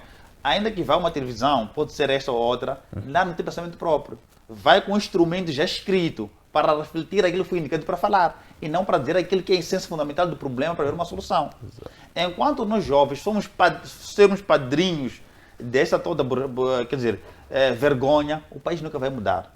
A juventude tem que ter compromisso com o país, compromisso com a mudança, compromisso com o futuro dele mesmo e também dos filhos. Se hoje temos já, entre aspas, a independência, é que os nossos pais eram jovens e decidiram que não, deve mudar para o amanhã. E hoje em dia não pensamos assim. Simplesmente lançamos-nos a uma situação para pensar que não, eu tenho que lamber bem a bota para conseguir entrar numa posição X. Não temos que sair dessa. Então, jovens, temos que sair desta, temos que ter pensamento próprio e mudarmos a nossa forma de pensar e de estar na sociedade. Se alguém pensa diferente, há que respeitar, e que tem esse pensamento diferente, há que contribuir. Indo concretamente a essa fusão ministerial, eu acho que esta é uma estratégia propositada. Primeiro, para descontrair-nos. Porque isso não é a primeira vez a acontecer. Já há anos atrás já aconteceu isto. Mas qual foi o fruto? Era só para descontrair nossas mentes, nossas atenções. Um governo, quando entra, não tem uma projeção clara. Está preocupado em querer fazer misturas de pensamentos ou de pensamentos para fazer confundir. Mas que, no fundo, não há aqui, não há aqui uma mudança, não há aqui nem um crescimento institucional. Ora, vejamos, se temos essa fusão, a disputa, aliás, antes disso, queria essa fusão, mas antes de criar o instrumento. É grave. Queria essa fusão, mas não há instrumento. Quer dizer, a pessoa pensa, ok, vou indicar o João, Ciclano, Alberto, até a posição X. Mas a lei ainda não está refletido ou não existe para refletir aquela indicação. E volta-se a pensar-se no instrumento para quê? Para conseguir-se já acomodar as pessoas. E qual é a necessidade? Tem que se fazer um estudo. O que se faz com essa fusão? Qual é o objetivo central? Se formos já ver, no início do ciclo do tomada de posse do próprio chefe de Estado, dizia que ia reduzir, por exemplo, os ministérios. Se formos já calcular, tem muito mais ministério e mais gasto do que o anterior. Então, qual é a política que é feita nesse tudo, nessa toda nota avalanche? É para quê? Para nos descontrairmos. E, infelizmente, indo mesmo para a parte da juventude, somos muitas vezes, estamos a padrinhar esse cenário. Outros países sérios, a juventude não admite. Eles dizem que não, vamos lá, temos que escapar. O que está a acontecer? Se são 10, 15 anos, o problema é o mesmo. Passa os 10 anos, entra o novo governo, estão a recrutar o pensamento anterior que não deu certo e voltam a acomodar e não dá certo. Então, aqui há que haver uma claridade de qual é o objetivo central dos governos que são constituídos a cada 5 anos. O que está a acontecer? Vamos para onde? Porque nos justifica, constitui-se um novo governo, mas infelizmente a vida nunca avança. As mesmas pessoas é que são beneficiadas desta desorganização e a evolução do nosso Estado cada vez mais está a retardar. Então, essa fusão, para mim, é uma manipulação que é uma estratégia que eles já desenharam para nos descontrair. Exato, obrigado. António Mushanga. Muito obrigado. O meu discurso não vai ser diferente dos outros. A única coisa que eu ouvi aqui é que o presidente chamou um determinado grupo de seus amigos e perguntou, cada um desenhou o que quis. O Impisa, por exemplo, mentiu para o presidente sob a forma de organização do governo e disse que secretário do Estado é inferior ao vice-ministro. E o presidente pegou esse, por causa da ignorância dele, como ainda estava a consolidar o nível provincial, porque vem do nível distrital. Alguém estava a dizer que o Chapa é mais conservador do que administrador do distrito e do que governador. Porque esta coisa também de não continuar as coisas. Você é jornalista, deixa de ser jornalista, é jurista, depois nem é advogado, nem é nada. Vai fazer o curso de conservador, depois está a ser administrador. De administrador, antes de 2, 3 mandatos, é governador. Governador, antes de 2, 3 mandatos, já é presidente da República. Isto é cortar as etapas. É cortar etapas. É preciso consolidar. Não estou a dizer que ele não merece, mas ele não teve tempo de consolidar. Ele pode ter estudado muito, mas não estudou nada. Agafundar na chumbo. Por isso não tem nada para trazer. Qualquer pessoa que vai ter com ele, desenha qualquer projeto de mafia, facilmente passa. Esta transferência, por exemplo, do Ministério de Transportes para o Ministério da Logística. O que é que significa? Estradas lá, pontes lá. E as outras obras públicas, os edifícios ficam aonde? Porque normalmente estas coisas, no nosso estilo de governação, andaram juntas. Depois, vamos ver esta questão que eu estava a dizer aqui de Inamar e Transmar. Vamos ver a questão do Ministério do Trabalho. Vamos ver a questão da ação social. Nós precisamos ainda de ter um Ministério de Combatentes neste país? Por que o Ministério dos Combatentes não fez fusão, ficou Secretaria do Estado no Ministério da Defesa, como era antes? Tendo em conta que quem trata dos combatentes é o Ministério da Defesa. O combatente, quando está doente, está no Hospital Militar. O Hospital Militar é gerido pelo Ministério da Defesa. Quando mora, tem horas militares. Quem faz as horas militares tem armas. As armas levam no Ministério da Defesa. Quando chega o dia 7 de setembro, querem ter fardamento para fazer desfile. E quem lhes orientam no desfile são instrutores do Ministério da Defesa. O que é que há ali para nós continuarmos com o Ministério de Combatentes? Uma forma de discriminar outros. Nós, a mesma questão, estamos a encontrar no Instituto Nacional de Gestão de Desastres, antigo Instituto de Calamidades. Qual é o papel do Instituto de Gestão de Calamidades na época seca? O que é que estão a fazer? Quando há seca, naquela zona de Nampula, onde agora tivemos problemas, o que é que esteve a fazer? Mapeamos, depois, de acordo com a informação meteorológica. Está já a mapear o que? Se a meteorologia já disse que todas as bacias vão inundar. E quem que não sabe quando o Limpopo inunda 10 xixi, vão ficar com cheias? O que é que o Instituto de Gestão de Desastres faz nas zonas áridas em tempo de chuvas abundantes? O que é que o Instituto de Gestão de Desastres faz nas zonas de erosão?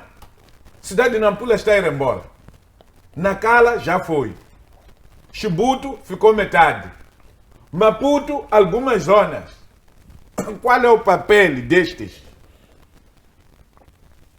Andaram a colocar chapinha aqui. Zona Selo KKK. Zona Selo. O chefe do quadrão ficou a tirar e vendeu aquele terreno. O que é que está a fazer? Quando eu cheguei aqui no Maputo, já como residente em 2004, o número de residências ali no Luís Cabral em direção à Portagem não era aquele. O número de residências lá no Língamo também não era aquele. Quem é a pessoa que deu declaração às pessoas que vivem ali para terem energia e terem água? Quem foi estruturar aquela zona ali? Era a zona proibida. Para encorajar as pessoas a irem viver em zonas onde, quando estão dentro da água, devem gritar. Governo não vem, governo não está nos a ver. O Tenga Matsung, você vai viver na zona de água para depois gritar.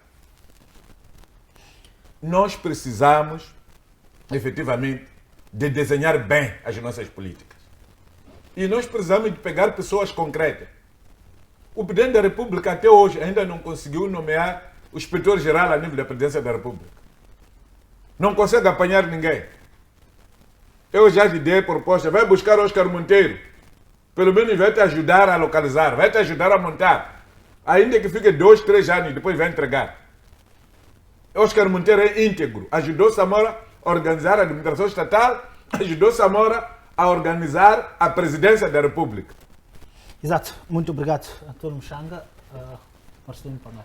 Sim, é triste a situação que está-se a viver neste momento em face dessa reestruturação do governo que aconteceu. Aquilo que o colega do painel estava a referir, depois de ter se pensado em poder fundir, aliás, antes das fusões dos ministros ou extinção de ministérios, aliás, deveria-se poder criar essa situação dos instrumentos que iam regular a cada um desses ministérios a serem criados. Obviamente, a partir dali, já estaria numa visão clara de quais quadros a nomear em cada um dos ministérios. Mas, no entanto, criou-se novos ministérios sem que se criasse instrumento de funcionamento deles. Porque o primeiro elemento que devia ter se criado efetivamente seria os instrumentos de funcionamento dessas instituições, que são o estatuto orgânico e regulamento interno. A partir dali, buscava-se quadros competentes nos termos do regulamento interno. Porque ali no regulamento interno existe aí a análise e descrição de funções de cada uma das direções. Agora, como é que você vai buscar pessoa primeiro para depois de colocar numa direção onde você não tem ainda desenhado as funções? E dizer a ele, escreva o que é que você quer fazer. É uma coisa absurda essa situação que está a acontecer. Não sei exatamente como é que vai ocorrer isto aí. E pior, estamos a ver, neste momento está-se a menosprezar de buscar quadros competentes para o Ministério da Administração Estatal e Função Pública. Um ministério que é o centro de tudo. O Ministério da Administração Estatal e Função Pública é ele o garante da satisfação da sociedade. Porque se o funcionário estiver desmotivado, nada vai poder andar. Mas é esse ministério que vai buscar camponeses e vai afetar ali para poder dar conselho na estruturação da função pública. Não há como poder acontecer isso. Peguem quadros que o país tem, que pode ajudar muito bem a estruturar o governo e trazer valor acrescentado para a sociedade. Mas, infelizmente, não querem que isso aconteça. Por isso, deixam quadros que estão ali, que nada fazem, pura simplesmente. Alguns deles até estão a trabalhar para os países de lá fora e em detrimento do seu próprio país. Muito obrigado. Muito obrigado. Alves Mulungu. Bem, o Dr. Pangaio, quando disse que vão levar camponeses, não esteve a menosprezar os camponeses como tal, porque também são competentes na sua área de trabalho, só que ele quis dizer que vão levar camponeses, vão colocar como contabilistas ou como gestores, então por aí já não coaduna com a posição. Mas é recorrente nós ouvirmos esses discursos de fusão, alteração, mas no final de tudo os resultados como tal não têm se refletido naquilo que são os objetivos de cada governação. Moçambique é um Estado que vive de aparência. Não só a juventude, como levantava o colega, vive de aparência no sentido de que fingem que trabalham e alguém finge que lhes paga e assim sucessivamente, mas também o próprio Estado finge que faz alguma coisa e no final nós não temos um resultado palpável. Uma fusão deste género, ela estrutura o Estado ela a obedecer um determinado tipo de padrão. Mas nós nos encontramos numa situação em que o orçamento que o Estado apresenta, ele é muito elevado para a disponibilidade ou para a capacidade econômica que o nosso Estado tem. A título de exemplo, a promessa que nos chegou é que esta fusão ia diminuir os custos, de facto, para o próprio governo. Mas o que fomos percebendo com o tempo, com as nomeações, é que até os conselheiros, eles acabaram ganhando o estatuto de ministro, o que pressupõe uma elevada ou um acréscimo no valor em termos de pagamentos de salários, porque não é só a figura do conselheiro, mas também a sua equipe terá o seu ADC, vai gastar em combustível, terá uma viatura. Então, isto tudo, se calhar, saltou à vista do... O conselheiro tem gabinete. Não há nenhum conselheiro que trabalhe apenas com 5 pessoas ali. Está muito acima disso. Os conselheiros do presidente. Mucanheia, estes todos. Sim. Se aqueles são os verdadeiros ministros em cada área. Por isso, qualquer até um caixa do banco, é convidado para ser o ministro da Economia, porque pensa-se que temos um ministro sombra lá, que é a pessoa que vai fazer. Então, a minha questão é por que você não nomeia Mulungu diretamente? Por que vai buscar um vice-ministro que esteve na elaboração de decretos que sujaram todo o mandato? Por que ir buscar para as finanças pessoas que estiveram todo o mandato, não conseguiram desenhar a lei das finanças provinciais. E são os tais que estão em primeiro lugar lá. Sim. E você quer consolidar a descentralização e desconcentração. Sem descentralização verdadeira administrativa, sem descentralização financeira. Esta questão que o doutor estava a levantar. Já discutimos isso, o povo já disse. Você não vai contratar um motorista do Maputo para conduzir carros em Gaza. Você não vai contratar servente em Maputo para levar para a escola Kuala. Primeiro, você não tem residência para essa pessoa. Segundo, não tem dinheiro de transporte. Nós estamos a ver vergonhas aqui. Eu já vi pessoas da guarda prisional a prostituírem-se dentro da cadeia, com reclusos. Porque não tinham dinheiro. Os reclusos tinham dinheiro e iam dormir com elas. De dia. Porque ficaram 6 meses e não recebiam. E não havia dinheiro de apanhar o transporte e regressar para as suas casas. Por isso que nós estamos a defender que esta coisa de centro de formação da polícia, esta coisa de formação do exército, cada pessoa tem que treinar na sua região. Depois de treinado na região, já formado, pode passar para uma unidade em qualquer sítio. E a desmobilização tem que ocorrer no seu local de recrutamento. Que é para quê? Para encorajar cada pessoa a regresso para casa. Você vai carregar alguém de escola Kuala para Maputo, desmobiliza Maputo. O que é que vai fazer? Vai ficar aqui. Portanto, tens muita razão. Desculpa eu roubar o seu tempo. Mas é que estas coisas, nós já discutimos, já falamos. E as mesmas pessoas que discutimos com elas, chegamos ao consenso. Agora estão a voltar, estão a fazer a mesma coisa. Porque já não estamos lá onde se toma a decisão. Exato. Sim, só para terminar. E esta questão de fusão de instituições, ela dilui a capacidade de algumas instituições. Nós tínhamos o Ministério da Cultura. Ele, fundido a um outro ministério, ele pode perder a sua capacidade em termos operacionais. Então, isso compromete a funcionalidade de alguns setores do Estado, porque passam, de facto, para a submissão a outros ministérios que o seu foco não é, como tal, tratar os assuntos daquele órgão. E isso, simplesmente olhar nesta vertente a questão da educação como tal e não tratar assuntos da cultura. Só ver como é que Moçambique anda a nível da própria cultura. É algo de se lamentar. Nossa cultura não é sistematizada, ela precisa de uma estrutura para poder sustentar ou dar uma base aos músicos para que eles também consigam brilhar como brilham os outros músicos. Nós vivemos de músicas de fora, ou seja, uma cultura ou um estilo musical que podia ser ou servir de unidade nacional não consegue projetar para nós alguma esperança, porque nós não nos identificamos com aquilo que é nacional, porque há uma ausência de uma estrutura. E isso, em parte, resulta desta questão de infusão com esta justificativa de contenção de custos. E depois vemos o presidente a se movimentar para uma província como Inhambane e carrega consigo cerca de 6 ministros. A título de exemplo, alguém aqui levantava a ideia de por que ele não mandou o ministro para a inauguração. É porque o ministro estava com o presidente da República em Inhambane, nessa inauguração dessa construção de uma cidade petroquímica. Então, havia esta necessidade de ambos também se movimentarem para esta zona para poder fazer esta inauguração. Então, há aqui uma irracionalização em termos de custos e também em termos de deslocamento. Porque Exato. Isto tudo acaba encarecendo ainda mais aquilo que são a vida do moçambicano. Exato, muito obrigado Alves Mulongo, obrigado Marcelino Pangaia, Antônio Muxanga e também Orlando.